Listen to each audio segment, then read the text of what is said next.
Second heading, find the measure of each exterior angle of a regular polygon of first question 9 sides, second question 15 sides. Okay, ಈಗ first question ಮಾಡೋಣ. First ಏನು ಕೊಟ್ಟಿದ್ದಾನೆ, N ಬಂದು 9 sides ಕೊಟ್ಟಿದ್ದಾನೆ. 9 sides ಅಂದ್ರೆ ಏನು, N value 9 ಅಂತ ಅರ್ಥ. ಓಕೆ, ಆಮೇಲೆ ಇಲ್ಲಿ ಅವ್ನು ಕೇಳ್ತೇನು, find the measure of each exterior angle of a regular polygon ಕೇಳ್ತಾ ಇದ್ದಾನೆ.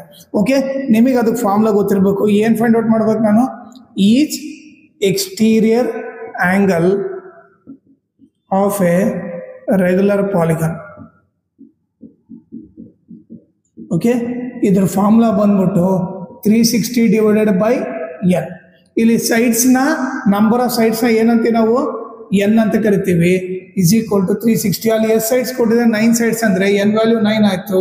9 ಮಾಡಿದ್ರೆ 9 1 ಜಾ 9 40 ಜಾ, ಸೊ ಎಷ್ಟು ಬಂತು, 40 degree. So each exterior angle of a regular polygon ಎಷ್ಟಂತ ಬರಿಬೋದು ನಾನು, 40 ಡಿಗ್ರಿ ಅಂತ ಬರಿಬೋದು. ಓಕೆ, ಈಗ ಸೆಕೆಂಡ್ ಕ್ವಶನ್ ನೋಡ್ರಿ. ಸೆಕೆಂಡ್ ಕ್ವಶನ್ ಏನಿದೆ, 15 ಸೈಡ್ಸ್ ಅಂತ ಕೊಟ್ಟಿದ್ದಾನೆ. 15 ಸೈಡ್ಸ್ ಅಂದ್ರೆ ಏನು, ಎನ್ ವ್ಯಾಲ್ಯೂ ಎಷ್ಟು, 15. ಈಗ ನಾನೇನು ಕಂಡಿಬೇಕು, each exterior angle of a regular polygon ಕಂಡಿಡಬೇಕು.